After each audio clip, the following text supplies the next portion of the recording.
Halo teman-teman, selamat datang di podcast Jurnalaska. Di sini aku Fasa dan hari ini kita kedatangan bintang tamu yang spesial banget.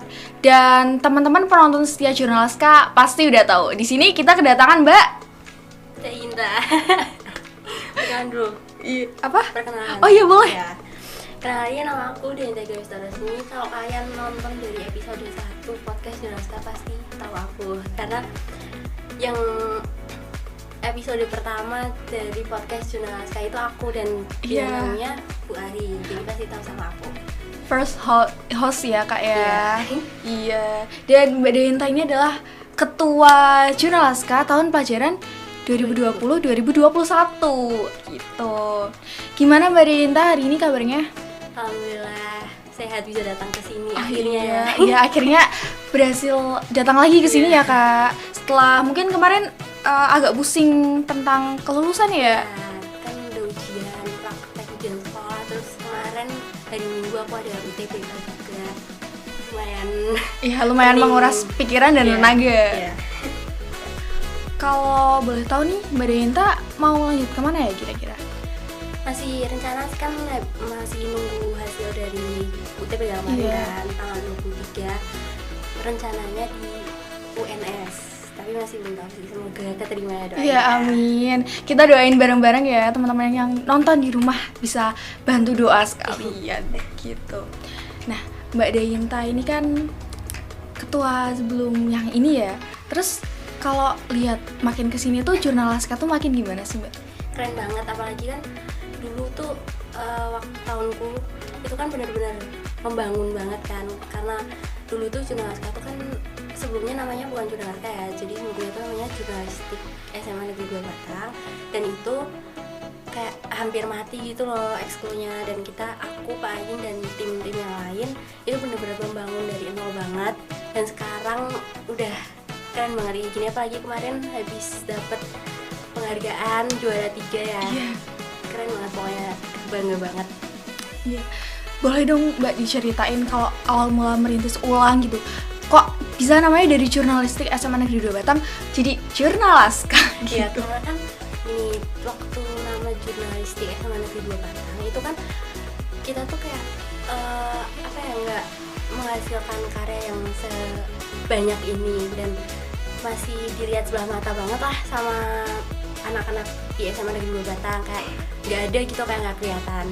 Kita tuh dulu nggak punya YouTube, terus cuma punya Instagram, dan itu pun nggak aktif. Jadi cuma beberapa, kayak kalau ada kegiatan aja kita baru bikin berita. Kalau sekarang kan nggak ada berita juga tetap dibikin berita aja kan. Terus juga dulu kayak kurang banget kerja sama timnya, dan sekarang kan udah makin banyak tim dan makin solid banget. Diganti nama Jurnalaska itu mungkin biar lebih keren aja kali ya, lebih memberikan dampak positif juga buat tim jurnalistik. Terus waktu awal-awal tuh dulunya kan bukan Pak Ayin ya pembinanya, terus waktu ganti Pak Ayin terus aku jadi ketua, terus habis itu kita tuh memutar otak lah gimana biar bangkit lagi, biar ada lagi nih ekskul ini kayak gitu. Terus akhirnya karena Pak Ayin kan orangnya aktif banget kan, aktif dan kreatif banget. Iya bener banget. Dan itu jadinya Pak Ayin tuh menyarankan buat bikin YouTube aja, bikin podcast, terus ada sosial juga, dan itu membuat Jurnalaska jadi bangkit lagi, jadi ada lagi. Dan ada beberapa sekolah juga kan yang jadi ikut-ikutan bikin, kita jadi semacam pionir gitu ya. Iya, dan jadinya semuanya tuh pada ngelihat ke SMA Negeri 2 tuh punya ekskul yang bagus dan keren kayak gini. Iya, jadi itu adalah awal cerita gimana Jurnalaska bisa sebesar ini. Iya. Terus yang tadi kepikiran bikin podcast. Kenapa tiba-tiba aja kepikiran bikin podcast atau gimana? Mungkin mau lihat kayak ini yang ngetren masih podcast nih, kita mau coba-coba bikin gitu. Ya sih, awalnya kan karena waktu itu lagi corona juga kan, kita mau bikin karya juga susah karena nggak bisa secara langsung gitu loh. Orang warga SMA 2 juga kan sekolah nggak berangkat, terus kita jadinya bingung nih mau bikin karya kayak gimana. Nah, melalui sosial media, Instagram, YouTube kayak gitu kan bisa membuat kita jadi dipandang sama warga SMA Negeri 2 Batang, karena tadinya cuman bikin mading pun nggak bisa kan, karena kan kalau bikin mading di sekolah juga nggak ada yang ngeliat. Akhirnya kita bikin mading di Instagram. Terus dari podcast ini mungkin kita bisa memindahkan berita-berita yang tadinya ada di Instagram, dan mungkin orang-orang kan pada males ya kalau baca panjang kayak gitu kan males. Akhirnya kita bikin podcast yang bisa orang-orang tuh tinggal nonton aja di sambil ngapa-ngapain juga bisa kan, sambil nonton dengerin kayak gitu. Dan waktu itu juga memang lagi banyak banget yang bikin podcast, kayak podcast rame kan. Akhirnya kita mau bikin juga nih yang kayak gini kayak gitu. Ya tuh keren banget sih. Aku juga jadinya terharu banget nih dengar ceritanya Mbak Deyinta. Karena kan apa ya, kita tuh dari nol banget kan. Iya. Terus udah bisa jadi segede ini tuh luar biasa banget. Pokoknya Pak Ayun juga luar biasa banget. Ya, terima kasih Pak Ayun, kita tepuk tangan. Terus untuk kalau kita lihat tuh episode pertama Jurnalaska ya, itu masih benar-benar kayak masih sederhana banget ya Mbak Deyinta ya. Untuk peralatannya juga mungkin belum bisa sebagus ini gitu, tapi sudah bisa menggayat penonton cukup banyak ya Mbak ya. Itu kalau dari metode promosinya sendiri itu gimana tuh?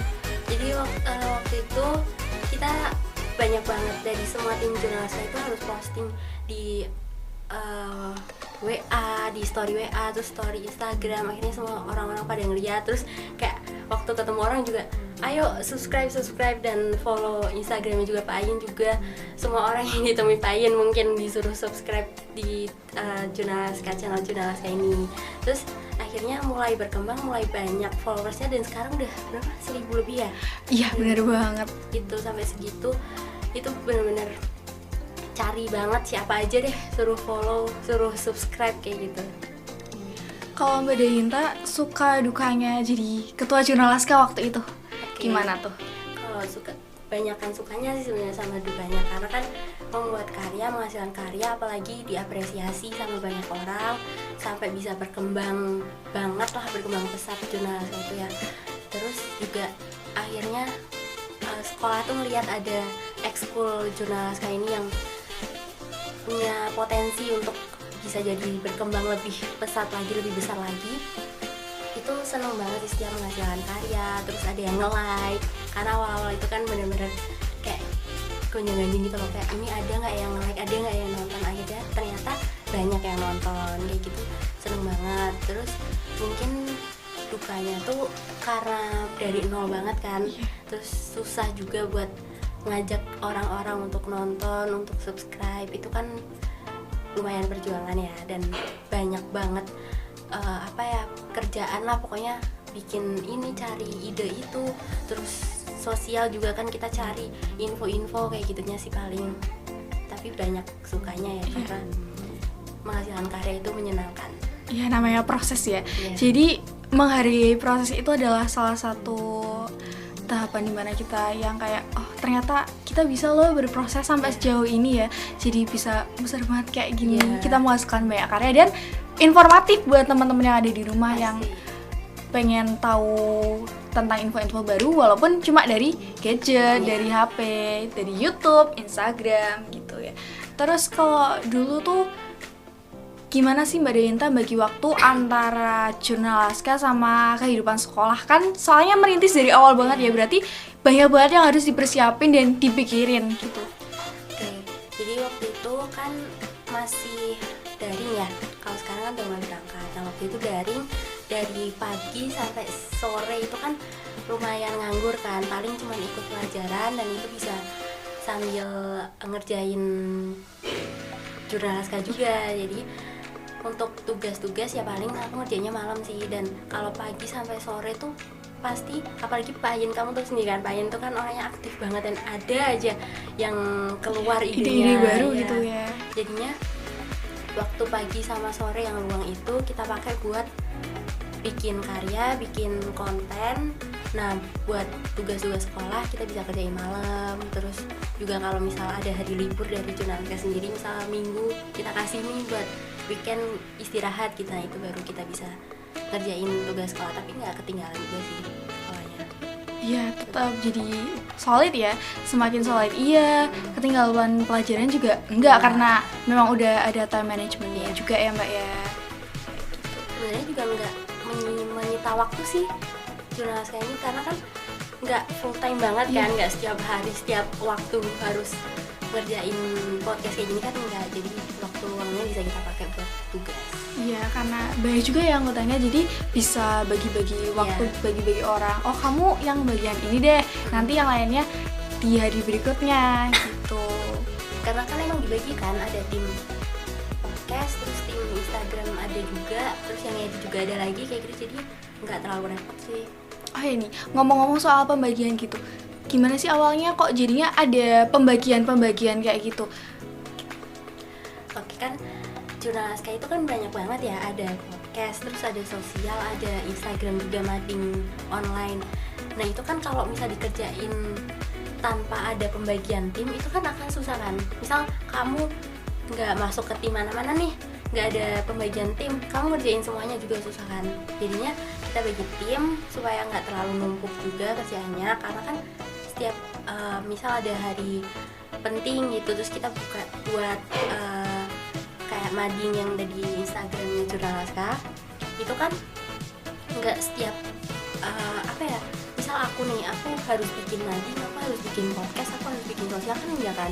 Jadinya kita bagi supaya lebih mudah pekerjaannya, supaya lebih kita juga jadinya sering membuat konten, dan enggak ini juga kan, kayak kita fokus ke Instagram terus YouTube-nya ditinggal, kita fokus ke YouTube, Instagram-nya ditinggalkan, jadi nggak kayak gitu, semuanya tetap jalan. Ya, masing-masing job desk-nya sendiri, terus mungkin mereka kelebihannya di PS mungkin bisa ikut podcast, bisa bikin sosial, mereka kelebihannya di ngedit sesuatu gitu, bisa join ke mading gitu. Terus kalau waktu dulu nih, berarti pas merintis dari awal itu tuh kira-kira ada berapa orang sih yang join ke Jurnalaska? Soalnya kan kalau katanya dulu Jurnalaska masih agak kurang dikit banget. Kalau waktu tahunku itu dikit banget, aku nggak ngitung sih, tapi nggak sebanyak sekarang ya, karena kalau sekarang kan sampai seleksi kan, sampai ada seleksi, sampai dibikin apa sih kayak open batch Form, gitu. ya kayak gitu. Terus kita juga akhirnya ngelihat yang berpotensi masuk kayak kita pilih. Tapi kalau dulu nggak, kalau dulu dikit banget sih yang mau ikut, jadinya nggak diseleksi sih, langsung masuk aja. Kalau sekarang kan banyak yang mau ikut, banyak yang tertarik, akhirnya kita seleksi, dan ya ini orang-orang terpilihnya gitu. Kalau pandangan dari orang-orang dekatnya Mbak Deyinta, orang tua, guru, teman-teman gitu, gimana sih tentang Mbak Deyinta yang bisa merintis Jurnalaska sampai kayak gini?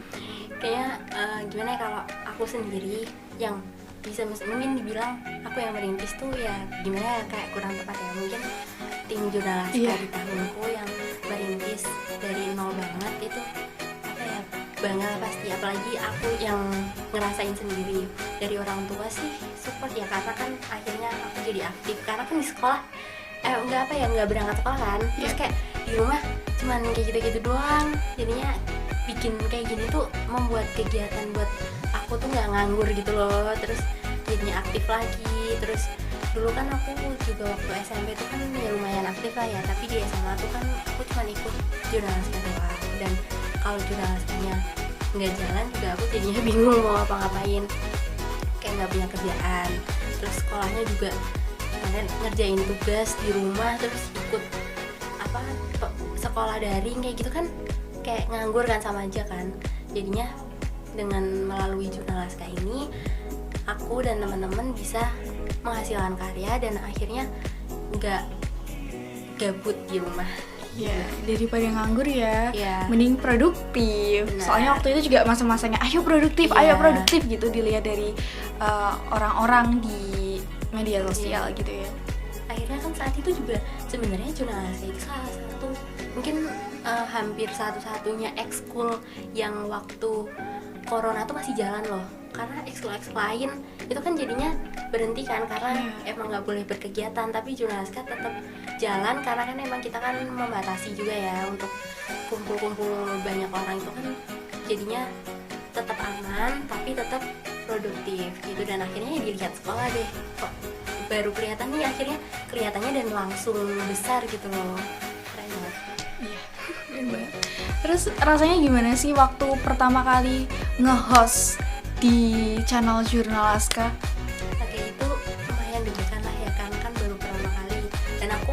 jujur belum pernah membuat karya yang kayak gini, paling cuman kelihatannya karyanya doang, akunya nggak, palingnya gitu. Terus pertama tuh kan sama Bu Ari ya, episode pertama Bu Ari itu sebenarnya orang itu asik banget, rame banget beneran. Dan jadinya aku tuh ya, aku deg-degan, tapi aku ingat kalau bintang tamunya Bu Ari, aku agak tenang lah, karena Bu Ari itu bisa mencairkan suasana. Karena kan aku takutnya tiba-tiba ngeblank di tengah jalan kan, tapi aku tenang karena Bu Ari itu pasti bisa bantu aku lah untuk mencairkan suasana lagi. Akhirnya jalan lagi gitu sih. Tapi alhamdulillah lancar aja sih, nggak ada cut-cut juga waktu awal. Alhamdulillah ya, itu namanya berproses.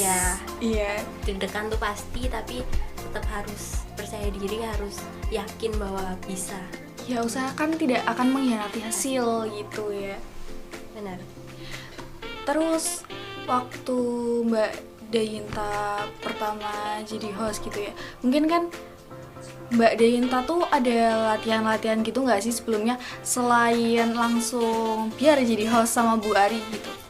Sebenarnya kalau latihan-latihan nggak ada, cuman kita persiapan paling list pertanyaan aja sih, karena kan takutnya bingung mau tanya apa lagi. Jadi kita nge-list pertanyaan, tapi akhirnya waktu podcast keluar sendiri, jadi nggak cuma dari list doang, akhirnya dari apa yang ada di pikiran udah dikeluarin aja deh. Yang penting apa, maksudnya gini, kita kalau berangkat podcast itu jangan membekali diri dengan pertanyaan, tapi dengan list penasaran. Akhirnya kita bisa bebas, maksudnya banyak banget pertanyaan yang kita pingin tahu beneran gitu loh, bukan cuma ada di list pertanyaan aja. Ya nggak harus terpaku sama teks ya, bisa improv sendiri juga. Iya. Jadi kayak ngobrol biasa aja gitu ya. Karena kalau terpaku sama pertanyaan doang, akhirnya kalau lupa kan langsung ngeblank kan. Aku mau tanya apa nih, aku mau tanya apa. Tapi kalau penasaran kan benar-benar kita mau tahu apa yang ada di bintang tamu kita gitu. Iya, jadi awkward ya kalau penasaran. Misalnya diem-dieman. Iya. Terus Mbak Dayinta tuh lihat jurnal Laska kan udah kayak gini sebesar ini, dan pastinya banyak banget orang-orang yang baru masuk gitu ya. Itu Mbak Dayinta punya nggak sih harapan kedepannya buat jurnal Laska? Harapanku buat jurnal Laska kedepannya tuh ya pasti bisa meraih banyak prestasi lagi. Amin ya, karena kemarin mulai lebih kalau ini kan udah dari tahunku, nah ini tahunnya kamu mulai bisa jadi juara 3 yang kemarin di lomba museum, dan itu provinsi. Keren banget, semoga selanjutnya makin banyak lagi prestasi, makin banyak lagi inovasi dari tim jurnal Laska, dan lebih banyak lagi tim-tim yang mungkin lebih kreatif lah gitu. Iya, amin. Banyak karya. Ya semoga adik-adik kita yang akan datang gitu ya.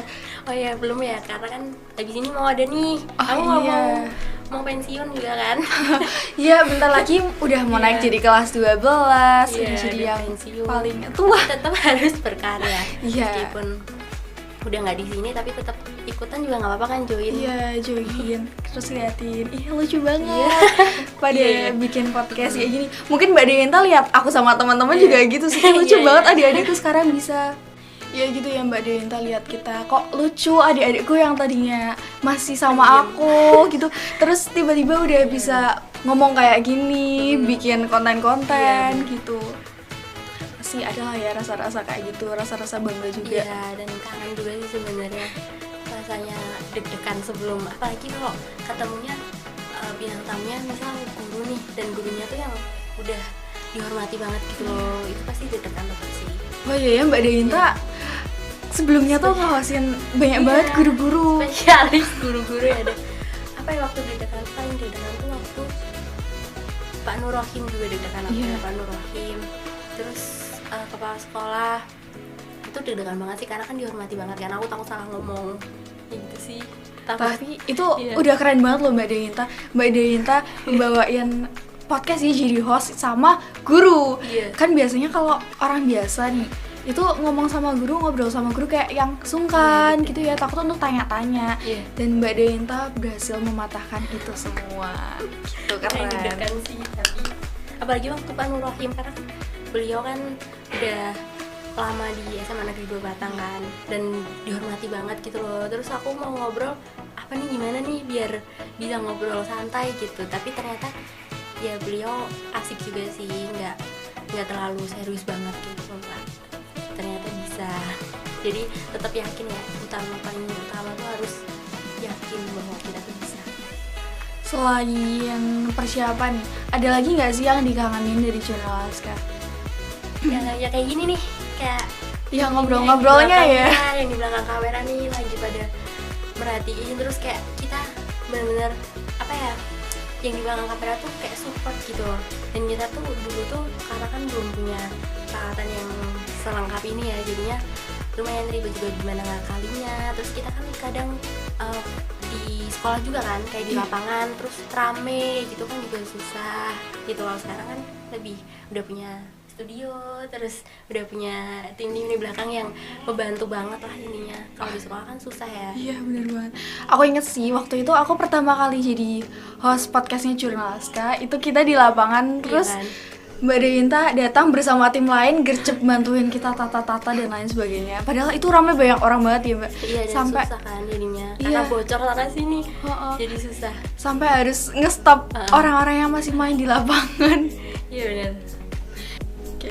Terus di sini tuh di backstage nih ada teman-teman yang emang support kita, dan mereka nge-handle semua ini sih. Membantu banget ya. Iya beneran. Jadi kita yang ada di depan sini udah nggak deg-degan sih, Iya. kita tinggal ngobrol santai aja. Iya benar-benar. Udah nggak takut suaranya bocor, udah nggak takut lightingnya jelek kayak gitu sih. Iya, karena udah banyak yang bantuin. Benar, udah banyak timnya, dan sekarang tuh bener-bener kalian tuh keren banget sih, beda banget sama aku dulu. Terima kasih. Keren banget, karena dulu kan belum terlalu, karena masih baru ya, jadi belum terlalu kayak gini kan masih nggak ada kan dulu, jadinya lebih susah ya kalau dulu. Tapi sekarang udah kita tinggal ngobrol aja. Well, tapi Mbak Deinta tuh udah keren banget loh Mbak. Kalau Mbak Deinta dan tim tidak merintis seperti ini, mungkin kita tidak bisa punya Jurnal Laskar yang kayak sekarang gitu. Pak Ayin banget sih yang membantu, karena kan Pak Ayin kan kreatif banget ya, ada aja idenya pokoknya. Jadinya kita juga nggak bingung mau cari ide lagi, mau cari apa lagi nih, karena Pak Ayin tuh pasti tuh bantu banget buat cari ide baru, buat apa ya, kita bikin video apa ya, itu pasti tuh ada Pak Ayin tuh. Pak Hayi ini bapak kita semua.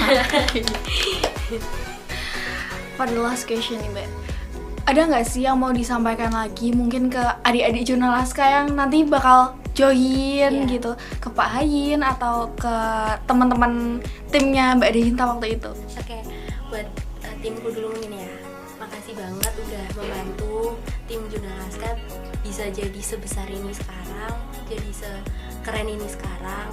Dan buat kalian yang sekarang masih ada di Jurnal Laskar, tetap berkarya, semangat, terus juga jangan pernah kehabisan ide. Pokoknya apa aja deh dibikin konten, apa aja dibikin karya, jangan pernah berhenti berkarya. Apalagi kamu mau pensiun, tetap harus berkarya apapun yang terjadi. Terus buat adik-adik yang nanti bakal join di Jurnal Laskar, semangat, pokoknya pasti, aku yakin pasti kalian bisa menghasilkan karya dan prestasi yang lebih baik dari kita sekarang. Iya. Mbak Deinta terima kasih banget udah hadir di sini. Jadi narasumber kita ya, yang biasanya jadi host waktu di video-video berikutnya. Semoga yang Mbak Deinta harapkan ini beneran terjadi ke depannya, dan sukses selalu buat Mbak Deinta ke depannya dan timnya Mbak Deinta juga. Kita di sini benar-benar berterima kasih sama kalian karena udah membantu merintis Jurnal Laskar dari awal, dari nol sampai sekarang ini. Oke teman-teman di rumah, jangan lupa like, comment, and subscribe, dan juga share video ini sebanyak-banyaknya. Oke, dadah!